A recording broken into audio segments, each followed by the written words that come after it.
Hai folks, welcome back to Election Talks.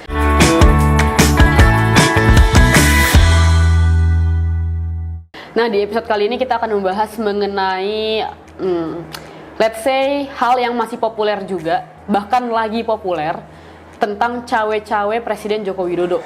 Ada yang bilang ini diperbolehkan, ada yang bilang ini sebenarnya melanggar etiknya, dan ya, let's see, ini sebenarnya kemana arahnya. Dan kita sudah kedatangan oleh peneliti BRIN, ada Mas Wasisto. Halo Mas Wasis. Halo Mbak Usi. Halo Mas. Nah, Mas, ini kalau kita langsung mulai ya Mas ya. Saya mau mengutip juga dari Presiden Joko Widodo yang bahkan bilang kemarin seperti ini Mas. Demi bangsa dan negara, saya akan cawe-cawe. Tentu ini untuk hal yang positif. Nah, menurut Mas Wasis ini bisa dilihat sebagai tanda apa Mas? Ya, sebenarnya kalau kita lihat makna cawe-cawe ini kan juga terkait dengan approval rating beliau yang cukup tinggi ya. Maksudnya di sini ada alasan tertentu yang mana membuat beliau itu seperti itu ya. Kalau kita lihat kan tingkat approval rating Pak Jokowi kan makin kesini makin naik kan. Ya. Dari kalau kita nggak salah dari bulan Mei 2022 masih 56,2. Kemudian naik 62,8% kalau nggak salah di bulan September 2022. Nah, kini sekarang 73,8 kalau nggak salah. Nah, memang yang kita lihat sini kan tingkat approval rating ini yang konon katanya itu juga tertinggi nomor 2 sedunia. Oh, setelah Presiden Jokowi ini? Iya. Approval ratingnya? Jadi kalau kita pertama siapa? Ya, kalau kita bandingkan dengan hasil surveinya global leader approval rating, yang paling pertama itu PM India, Narendra Modi, 78%. Kemudian diikuti Presiden sekarang, Pak Jokowi, 76,2%. Kemudian selanjutnya ada PM Australia, 54%. Dan bahkan approval rating Pak Jokowi ini lebih tinggi daripada Biden sama Sunak. Artinya memang di sini approval rating ini yang membuat beliau ini berpotensi ya menjadi seorang kingmaker ya. Sehingga kemudian munculkan wacana cawe-cawe itu ya karena ada alasan seperti itu juga sebenarnya. Tapi itu diperbolehkan Mas? Maksudnya untuk cawe-cawe walaupun demi bangsa dan negara untuk hal-hal yang positif, apakah beliau sebagai kepala negara nggak melanggar etik tertentu? Kalau ditanya soal etik itu memang sebenarnya masih abu-abu ya. Karena kalau secara harfiah kan cawe-cawe ini bisa dimaknai antara memang itu bagian dari upaya proteksi. Artinya memang ada panggilan yang membuat beliau harus kemudian turun tangan, terutama dalam mengamankan kelanjutan dari program-program yang sudah ada ya, IKN, kemudian transportasi massal atau mungkin pembangunan infrastruktur yang masih belum merata katakanlah sebagian, atau itu sebagai bentuk intervensi ya, atau mungkin ada kepentingan tertentu yang membuat beliau harus seperti itu. Nah, tentu di sini dua makna ini yang saya pikir perlu kita pilah ya satu persatu ya, karena yang biasa kita lihat itu kan orang itu kan selalu mencampur adukan ya. Nah, padahal yang seperti itu tuh ada dua makna yang berbeda sebenarnya. Nah, ini yang mungkin perlu ya orang awam ya untuk bisa melihat di mana sisi itu kita lihat sebagai positif, mana itu sebagai negatif. Nah, positif negatifnya antara introspeksi dan intervensi nih Mas. Ya. Di mana yang positif, mana yang negatif itu bisa dikatakan? Positifnya memang itu bisa kita lihat begini. Kita kan ada banyak mega project yang itu katakanlah belum selesai nanti ketika Pak Jokowi turun tahta kan. Ya. Nah, dan seperti yang kita tahu kalau yang namanya program bangunan di Indonesia itu kan selalu mengalami fluktuatif kan. Ganti presiden, ganti kebijakan akan demikian. Nah, memang di sinilah ada unsur itu proteksi ya yang tadi saya sebut ya, bahwa ini tuh harus dilanjutkan. Bahkan legasi ini bukan semata legasi pemerintahan beliau ya, tapi legasi yang itu berkelanjutan. Itu yang positifnya. Buat proteksi ini positif ya Mas ya? Positif. Untuk intervensi? Intervensi karena memang di sini kan ada semacam kekhawatiran munculnya polarisasi ya. Oh ya. Yang kita tahu kan sebenarnya kalau kita lihat hasil survei yang ada sekarang ini kan approval rating beliau itu berdampak positif pada elektabilitas partai yang berbasis nasionalis sekuler. Iya. Misal Gerindra, terus PDIP tentunya, dan kemudian partai lain, Golkar misalnya. Sementara partai yang berbasis agama atau Islam ini PKB, PKS,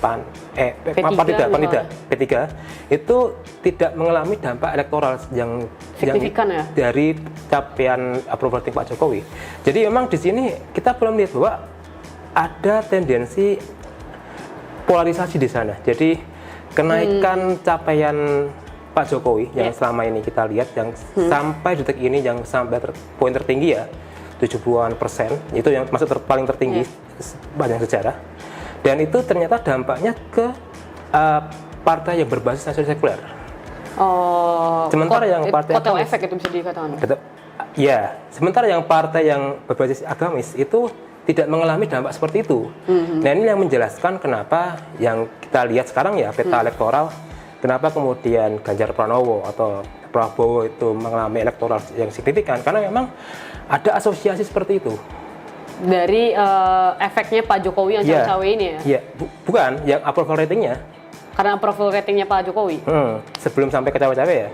Sementara yang kita lihat posisi Pak Anies kan di posisi nomor 3 kan, karena memang tidak ada asosiasi dalam kinerja Pak Jokowi. Dan ini yang membuat kenapa kekhawatiran polarisasi ini bisa terjadi, sehingga itulah yang menyebabkan adanya makna kedua cawe-cawe ini ya. Intervensi jangan sampai seperti ini terjadi gitu Mbak sebenarnya. Secara proteksi itu nggak kenapa-napa sebenarnya ya?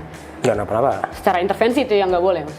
Ya kan kita lihat sendiri kan dampak polarisasi sebegitu masif kan di sepanjang tahun 2014-2020. Artinya kita terbelah secara sosial, identitas, agama dan sebagainya, sehingga pemilu ini jangan sampai dikatakan sebagai ajang hidup dan mati ya, tapi lebih pada pergantian kekuasaan seperti yang biasa terjadi. Kalau misalnya seperti itu, let's say ini juga menarik Mas. Bagaimana caranya kita melihat positioningnya Pak Jokowi ya?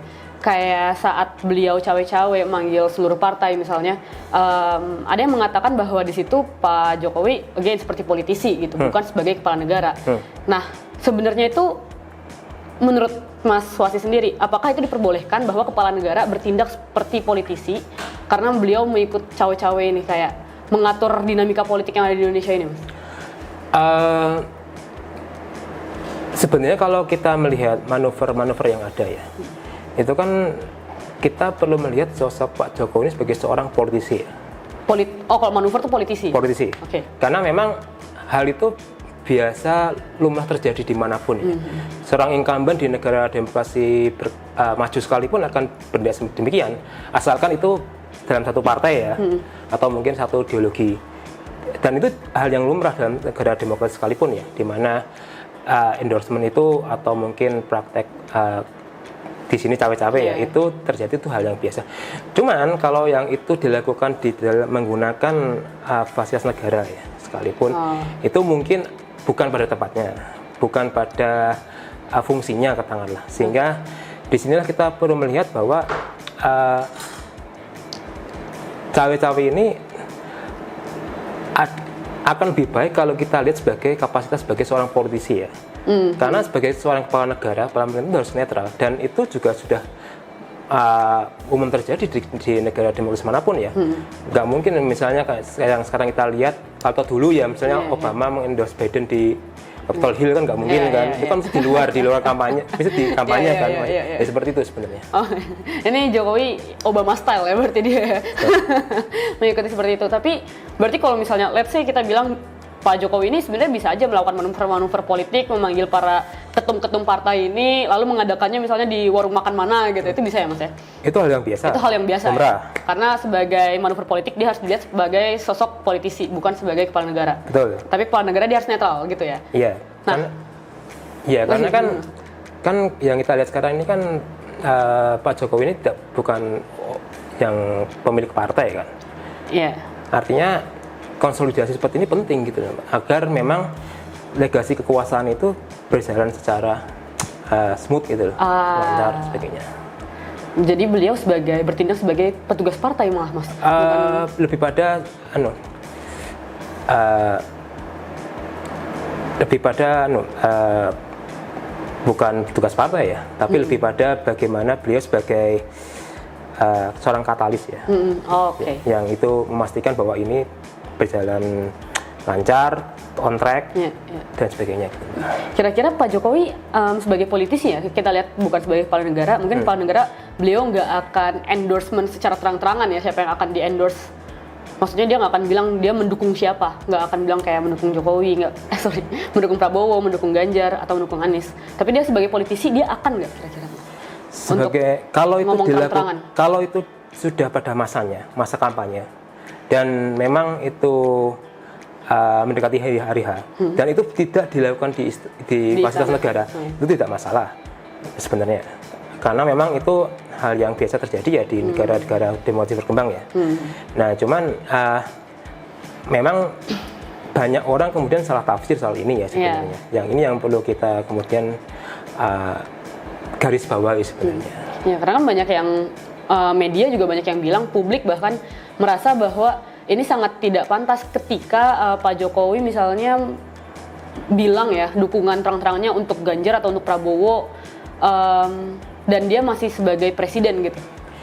Ya sebenarnya kalau dukungan secara terang-terangan tuh itu saya pikir kalau dalam konteks sekarang itu kan tidak akan terang eksplisit gitu. Seperti itu ya. Tidak akan seterang itu ya Mas ya. Tapi memang yang menarik gini, kalau kita baca kajian-kajian klasik ya, di mana konteks asosiasi entah itu kesamaan satu partai, kesamaan etnisitas, kesamaan agama atau kesamaan yang lain itu memang menjadi pola pakem di Indonesia ya. Pola pakem. Kita pernah tahu yang namanya politik aliran. Iya. Di mana seseorang yang itu berlatar belakang misalnya dari kalangan sekuler, itu akan cenderung memilih yang sama dengan latar belakangnya. Hal itu juga bisa berlaku kalau mereka berlatar belakang seorang agamis misalnya, ada kecenderungan seperti itu pula. Dan itu kecenderungan psikologis ini hal yang terjadi dan terus berlangsung di Indonesia. Dan ini yang kemudian terbaca dalam politik asosiasi sekarang ya, di mana cenderungan simbolis ya ke figur A, B, C itu terjadi Mbak sebenarnya. Jadi mungkin nggak akan seterang itu, tapi itu akan terjadi. Maksudnya kita bisa membaca itu secara ya Pak Jokowi sangat simbolik juga balik yang tadi kita bicarakan ya Mas ya. Jadi dia nggak akan ada dua makna ya. Bagaimana kita memaknai Pak Jokowi ini tuh kira-kira dia aja baru nge-endorse Ganjar rambut putih tiba-tiba yang juga mukanya keriput seperti Prabowo gitu kan misalnya. Ya memang itu menandakan bahwa beliau ini kan seorang politisi safe player ya. Maksudnya selalu berusaha untuk tidak terjebak dalam konflik kan, apalagi konflik kepentingan. Sehingga makna simbol ini yang kemudian dipakai untuk memberikan interpretasi atau mungkin mengundang debat publik ya soal itu. Gitu. Oke, ini menarik. Ini makin menarik nih, Mas Wasis, kalau misalnya kita baca tentang intervensi Pak Jokowi juga terkait nanti untuk election 2024 ya. Sekarang udah banyak kasus juga, misalnya let's say kasus kemarin Kominfo ditangkap Pak Joni G. Plate kasus korupsi, terus Nasdem juga banyak dikatakan bahwa ditekan oleh dalam pemerintahan Jokowi. Ini sebenarnya bentuk intervensi juga kah? Atau bentuk cawe-cawe juga kah kita bisa bilang? Atau hanya penegakan sistem aja? Kalau soal itu kan itu sebenarnya kalau dalam pengertian saya ya, itu lebih pada penegakan hukum biasa sih sebenarnya. Kalau misalnya itu dikatakan yang tadi kita bilang itu malah justru akan menjadi bumerang bagi baik buat Pak Jokowi sendiri atau mungkin ya ada calon lain yang itu dampaknya. Sehingga saya pikir itu lebih pada ke sistem ya daripada sekedar cawe-cawe, karena yang demikian itu kan terjadi dalam konteks internal kan? Yang mana publik pun tidak tahu dalam sebuah black box seperti itu. Sehingga kalaupun ada wacana seperti itu, saya pikir itu malah justru akan menjadi senjata makan tuan bagi pemerintahan beliau sendiri sebenarnya. Kenapa jadi bumerang, Mas Wis? Maksudnya kan beliau membuka salah satu kasus korupsi besar gitu. Dan walaupun itu sebagai bentuk cawe-cawe, kira-kira bagaimana bentuk bumerang itu jadi kembali ke pemerintahan atau ke calon presiden yang mungkin dekat sama Jokowi? Kalau dalam kajian elektoral kan ada istilah yang namanya underdog effect ya. Artinya mereka yang terzolimi, mereka yang disangkakan itu negatif, itu kan justru mengundang apresiasi publik. Oke. Artinya kalau misalnya itu terjadi secara terang-terangan ya, atau mungkin publik kemudian mengartikan itu cawe-cawe dan itu katakanlah itu dalam tanda kutip ya, itu memang ada indikasinya, itu maka justru bisa berbalik ke penurunan popularitas dari pemerintahan sekarang. Itulah yang saya sebut sebagai underdog effect ya. Justru objek atau subjek yang itu terzolimi secara politik atau mungkin dibully lah, atau mungkin ya diserang sana sini lah, diabis-abisin itu lah, justru malah bisa berdampak secara elektoral dalam pemilu. Dan ini yang harus dijaga sebenarnya, karena approval rating ini yang tinggi ini harus konsisten. Kalau misalnya karena ada riak seperti ini, itu bisa berbalik arah. Itu yang perlu kita harus hati-hati juga ya, kalau misalnya mau melakukan manuver atau cawe-cawe ini ya, nggak bisa langsung hantam-hantam aja ya, maksudnya karena ada underdog effect ini kan. Ya sebenarnya kan kalau kita lihat Pak Jokowi ini kan juga cukup tinggi ya, 76,2% ya. Artinya beliau itu secara politik sudah cukup kuat. Tapi kenapa approval ratingnya bisa begitu tingginya, Mas? Kalau dari berbagai kajian ya, kajian survei atau tulisan terbaru itu menunjukkan bahwa rehabilitasi ekonomi pasca pandemi itu menjadi kuncinya. Yang kita lihat kan ketika pandemi itu terjadi sentralisasi kekuasaan.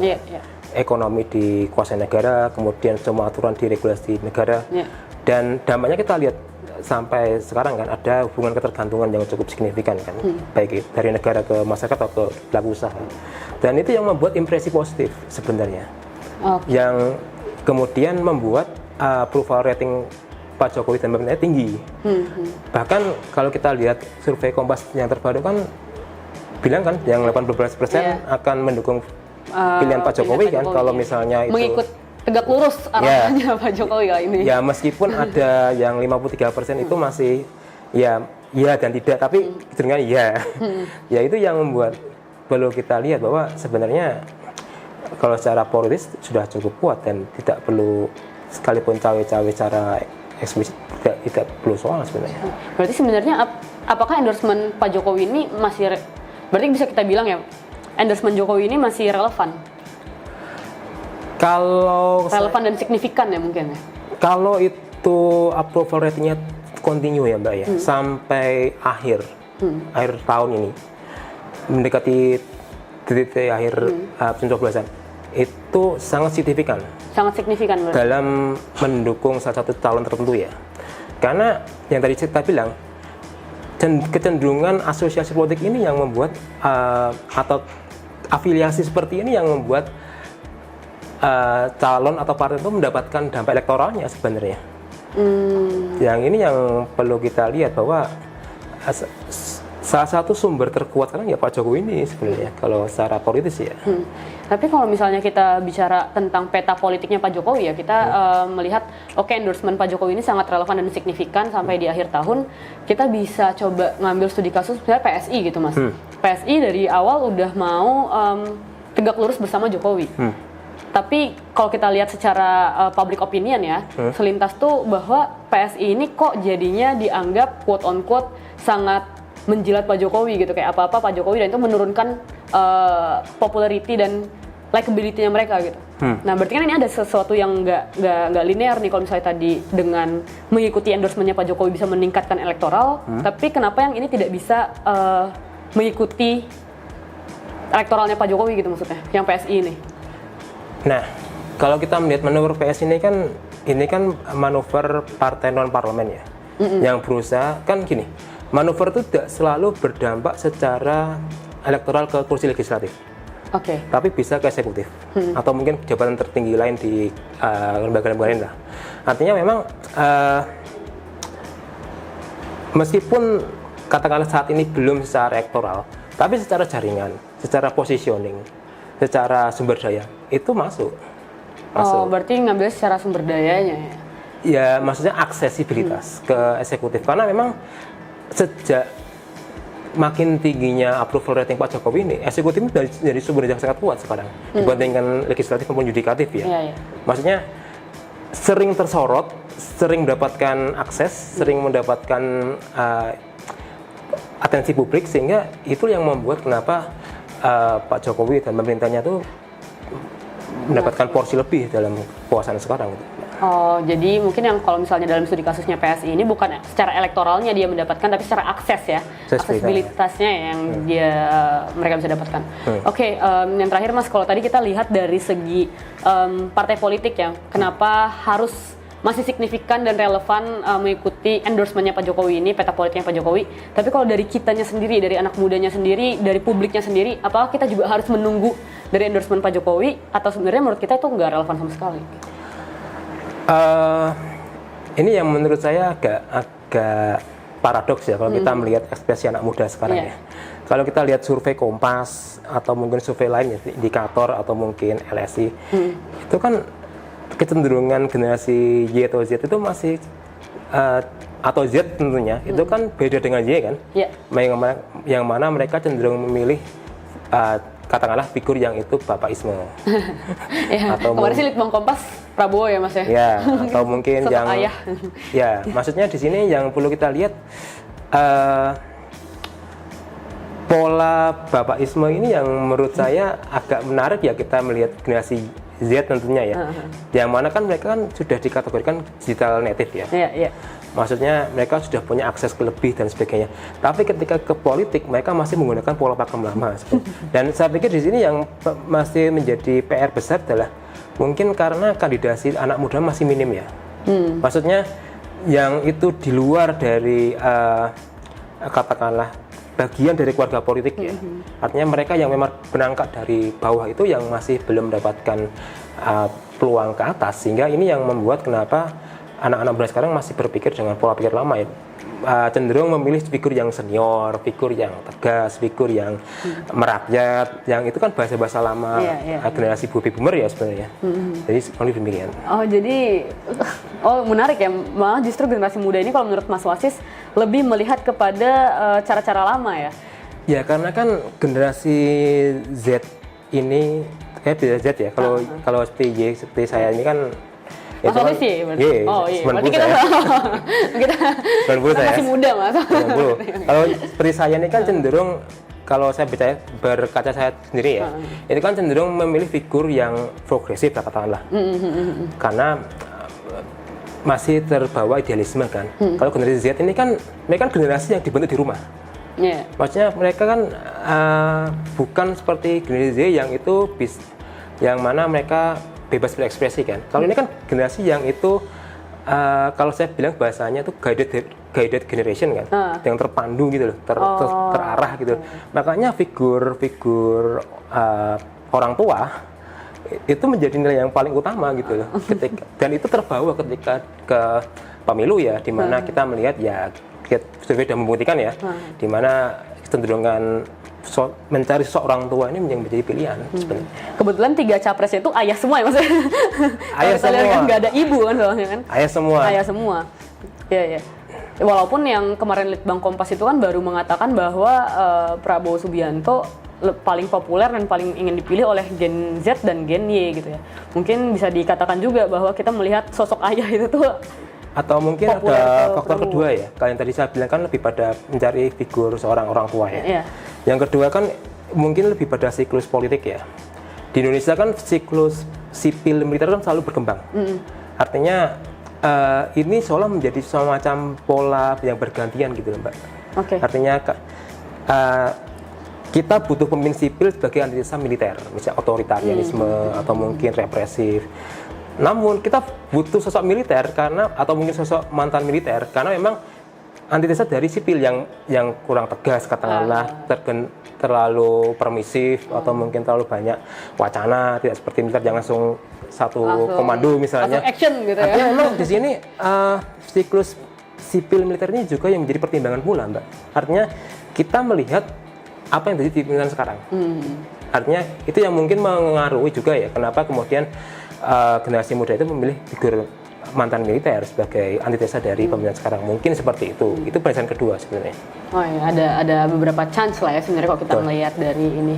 Oke, Mas Wasis, ada kata-kata penutup mungkin kita mungkin bukan buat partai politik ya. Kalau partai politik kan kita di sini nggak ada partai politik ya Mas ya. Jadi nggak terlalu ngikutin. Tapi kalau misalnya kesan-pesan ya, pesan untuk anak-anak muda kira-kira melihat fenomena cawe-cawe Jokowi ini tuh harus seperti apa sih kita menyikapinya Mas? Mas. Kalau yang saya pesankan itu mungkin anak muda jangan melihat itu sebagai bentuk yang selalu negatif ya. Bahwa kita harus melihat secara dua arah sebenarnya. Kapan itu dimaknai sebagai hal yang bagus, mana yang kapan itu sebaliknya.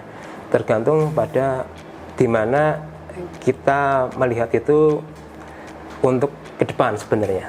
Karena saya pikir apapun yang dilakukan oleh presiden sekalipun itu demi negara, demi nusa bangsa demi dan negara. kita semua ya Mas. Nah, terkadang kita terjebak pada persepsi kita sendiri atau mungkin orang lain yang mempengaruhi. Jadi saya pikir di sini berpikir dua arah itu menjadi penting ya untuk membuat kita tuh kritis ya.